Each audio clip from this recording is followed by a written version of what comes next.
What's up everybody, the Blue Fang here, and today I'm back starting yet a new what if, which will be on what I think would happen if Naruto had all the Bijuu, aka the tailed beast. Also, what if Naruto was an experiment? Part 2 will be coming in the next video, so stay tuned for that. Another thing is that we're so close to 2,000 subscribers, which I gotta say thank you for. So like goal for this video will be 100 likes for the next part. Now I'll get into the background info soon, but before that, subscribe if you're new, hit that like button and turn on bell notifications. So with no further ado, let's get into the video.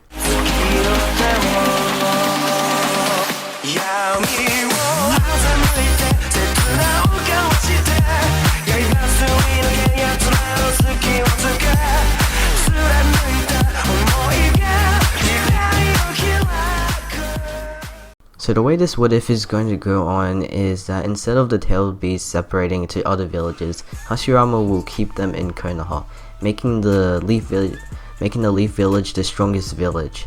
Hashirama thought this would be a good way to secure his ideal way of peace, leaving no tailed beasts for any other villages, making the other villages grow some hatred towards the leaf. But as different generations go along, Tobirama decided to try to help the different villages, aiding them in war and other shinobi business, making the other nations trust the leaf village more. So many years pass along and we cut to the time when Minato is already set as Hokage, and sometime before the Nine Tails attack. Danzo, the elders, and Minato are currently talking about what they're going to do about all the Jinchurikis who are really old now and dying, except Kushina. They discuss who will be the next Jinchurikis for the Bijoos in this upcoming generation.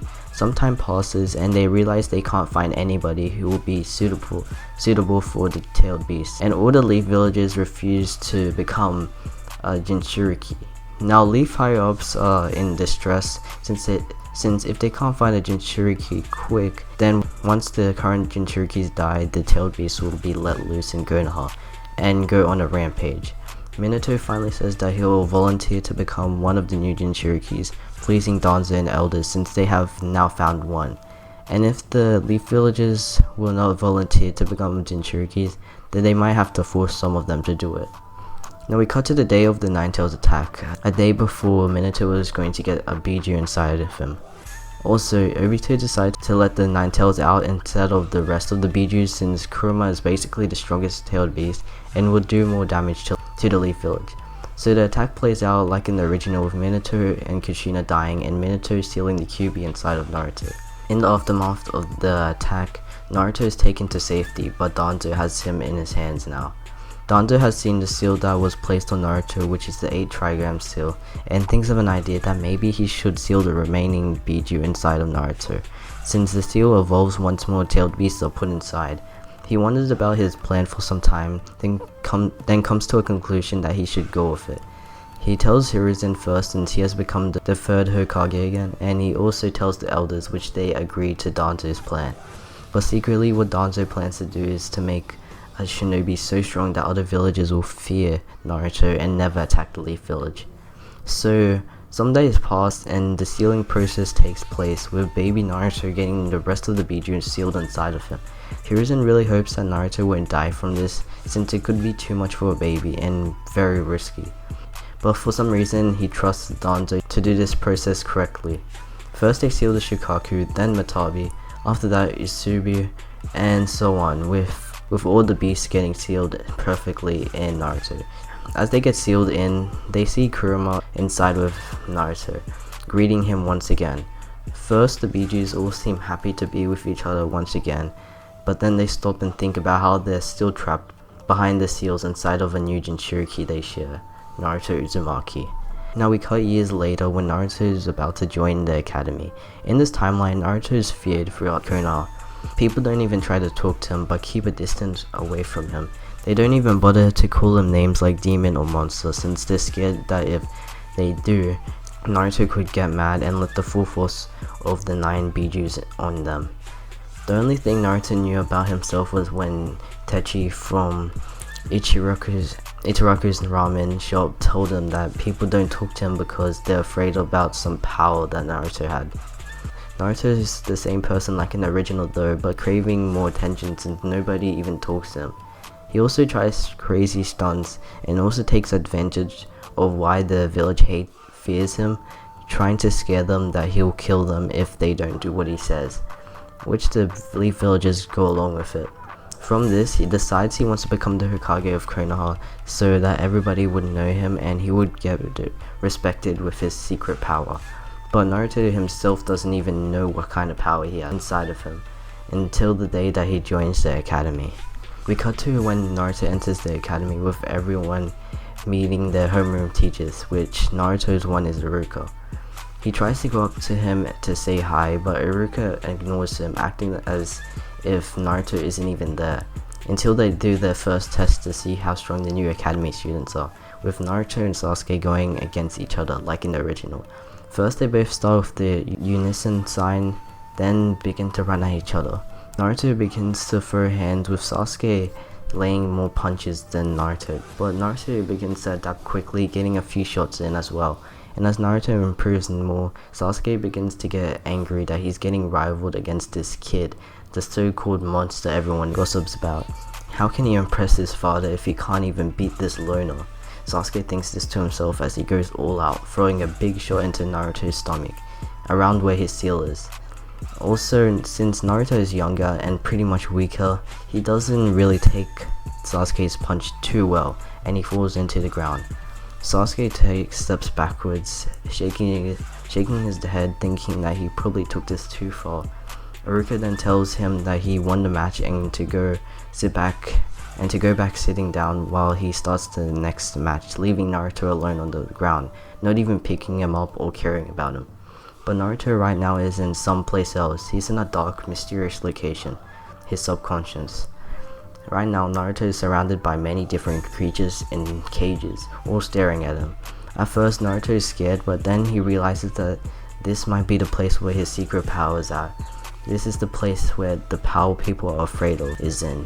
Naruto looks all around the staring creatures. Who are you guys? Are you the reason why people are afraid of me? After Naruto has said that, silence looms across the dark place, with Naruto still waiting for an answer, until someone decides to speak up.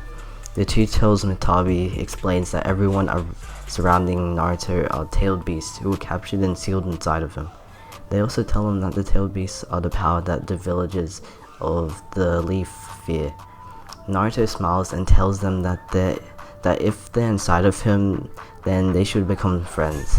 All the Bijuu are in shock hearing this, since all of the Jinchurikis they have been never thought of becoming friends with them. The ones who accepts Naruto and becoming friends with him are the 2 tails, 3 tails, 5 tails, 6 tails, 7 tails, and 8 tails beast. While Shukaku, Son Goku, and Kurama ignore him for now and still surprised that Naruto asks them to become friends. The 2 tails then says that Naruto should open the seal so that if he's in trouble, the Bijuu could help him out. They then tell him how to open it, which Naruto follows along succeeding to. But Naruto only opens the seals for the ones who decide to become friends with him. After that, Naruto wakes back up and sees the last sparring match taking place, and after it has finished, all the new academy students leave to go back to their homes. We cut to when Naruto is walking back to his place so he can relax now. But as he walks along, he sees shadows fly across the pathway. He slowly looks back and sees nobody. He keeps walking, but he's now a little alertive. The shadows fly across the pathway again, but this time the figures are holding kunais. Naruto quickly looks back to see nobody again. Now paranoid, Naruto picks up some pace and starts to do a little jog, getting faster. While he does that, the shadows multiply, indicating that there are more people coming his way. Now Naruto bolts down the path, picking up full speed, but as he does that, a kunai comes flying at him, scraping the side of his face. As the kunai hits, a figure comes into Naruto's view and kicks him right into the face, sending him into the ground, tumbling. The mysterious figure lands on the ground, joined by 3 other people. So this is the Jinchuriki, right? He fits the description. Well, blonde, has whisker marks. I think we found him. The strange shinobi points a kunai straight at Naruto's face. Okay kid, you either come with us nicely or we do it the hard way. Naruto stares at this guy, getting angry. He wonders why everything bad has to happen to him. He doesn't have any parents, the village fears him and never talks to him. He has no friends, and now this. Naruto then sees that the shinobi has a weird different headband than the Hidden Leaf's one, taking the side of 2 clouds on them, indicating that these shinobi are from the Hidden Cloud village and want the Jinchuriki of all 9 Bijuu to themselves. As Naruto gets more angrier, he unexpectedly shoots ink from his mouth, blinding the shinobi. The ink, which was the 8 Tails ability, latches onto the cloud shinobi, blinding him temporarily. After that, Naruto begins to feel a wave of adrenaline and energy coursing through his body. He begins to let out a barrage of punches at the blinded shinobi, but didn't really do anything. The other Cloud Shinobi then begin to take action on Naruto, going to take him down themselves. Knowing that he has no chance to defeat them, he hopes that one of the Bijuu knows what to do now, which one of them does know what to do and takes action to help Naruto out. The 7-tailed beast forms wings on Naruto, making him fly above the Cloud Ninjas. Unable to control it though, Naruto can't really get far away from his opponent, but he lands on a higher ground, and from there he runs away, escaping from the Cloud Ninjas. Now that is where I'm going to end off the video for today. Hopefully you did enjoy, and if you did, remember to get this video to 100 likes for the next part. It seems that this what if is going to affect the story so much, and if you hit the like goal, then you'll see how much it will affect it. So like always, subscribe if you're new, hit that like button and turn on bell notifications. It's been a Blue Fang, peace.